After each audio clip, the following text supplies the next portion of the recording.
ले गया, किसको नहीं पता? क्या ये बात WHO को पता है? इसी तरह क्वारंटीन सेंटर में एक गरीब बच्चे को रखा गया, सांप ने काट लिया, वो मर गया। क्या ये WHO को पता है?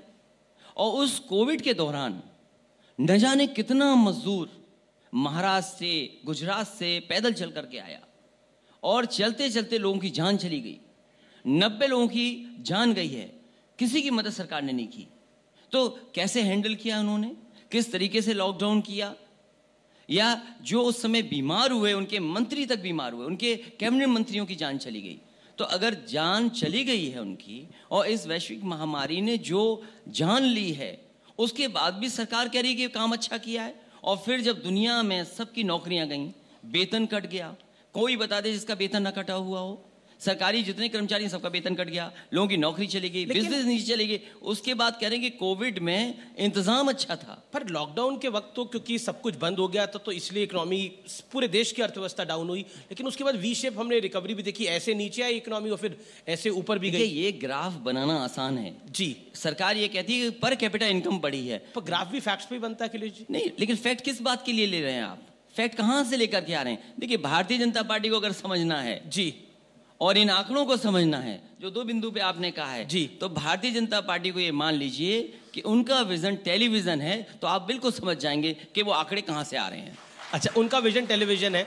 अगला सवाल मेरा, क्योंकि ये आपका सिलसिलेवार आरोप रहता है कि योगी सरकार सिर्फ फीता काटने जाती है, पत्थर हमने रखा, बनवाया हमने, काम का क्रेडिट ये लेने की कोशिश करते हैं। ऐसा क्यों? ये राजधानी लखनऊ है जी, इस राजधानी में जितने भी बड़े प्रोजेक्ट उठे हैं या किए गए हैं, सब समाजवादी सरकार के हैं।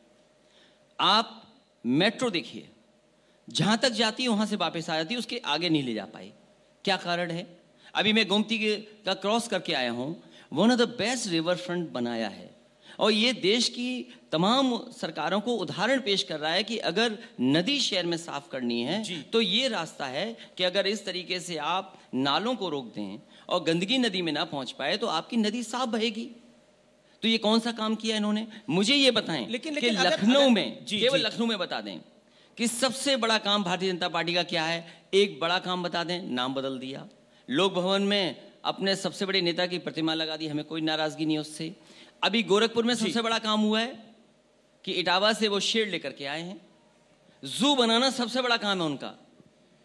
और हमारे मुख्यमंत्री जी ऐसे हैं कि उन्हें जू और सफारी के बारे में फर्क नहीं पता, और फर्क पता होता तो शायद शेरों को इस तरीके से नहीं रखते। और वो भी जू उनका बनाया वो नहीं है जी, उनका जू बनाया नहीं है, पुरानी सरकार ने सैंक्शन किया, समाजवादी सरकार ने बजट दिया, आज पूरा हो गया तो बोला कि जू बीजेपी ने बनाया। लेकिन उनको जू नहीं पता, राजनीति तो पता है। 2017 में बीजेपी जीत के आई, 2019 का लोकसभा चुनाव भी था, उसमें भी भारतीय जनता पार्टी को यहाँ पर अच्छी लोकसभा सीटें मिली, 65 के करीब लोकसभा सीटें मिली। तो कुछ तो ठीक कर रहे होंगे कि पब्लिक पसंद कर रही है अखिलेश जी, या कुछ तो कनेक्ट होगा। समय बदलता है जी, और समय ऐसा बदला है कि जनता अब समाजवादियों की तरफ देख रही है कि समाजवादी पार्टी ने जो काम किया था वो काम है जो उत्तर प्रदेश को आगे ले जा रहा है, वो है जो किसान की खुशहाली का रास्ता बना रहा है, वो रास्ता वो है जिसमें नौजवानों को नौकरी और रोजगार मिलेंगे। मैं जानना चाहता हूं, या जनता जानना चाहती है भारतीय जनता पार्टी से, कि दुनिया में सबकी नौकरी गई, तमाम कारोबार उत्तर प्रदेश में खत्म हो गए, छोटे बड़े लोगों ने जो कारोबार किए थे वो बंद हो गए, और ये कह रहे हैं कि हमने 1.5 करोड़ से ज्यादा नौकरी और रोजगार दे दिए। अगर सरकार से हम पूछना चाहें कि वो आंकड़े कहाँ हैं जो 1 करोड़ या 1.5 करोड़ नौकरियां दी हैं, तो सरकार आंकड़े देने के लिए तैयार नहीं है।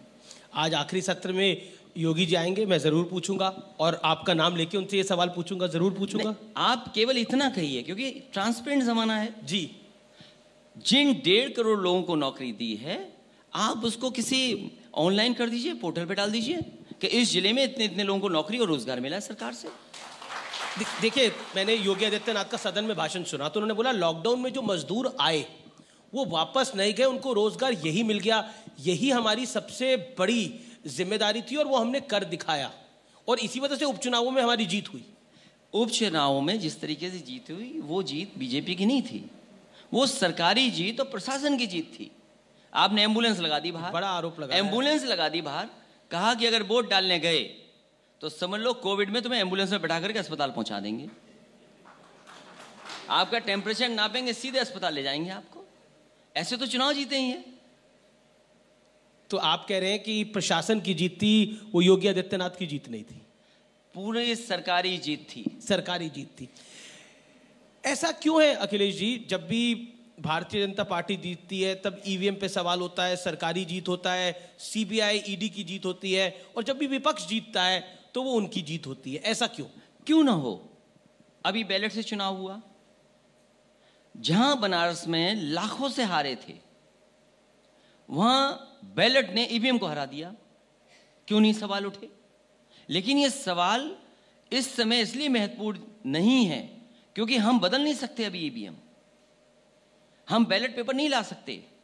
लेकिन भारतीय जनता पार्टी को भरोसा दिलाना चाहिए जनता को कि अगर विपक्ष मांग रहा है बैलेट से तो बैलेट से भी वोट कराएं।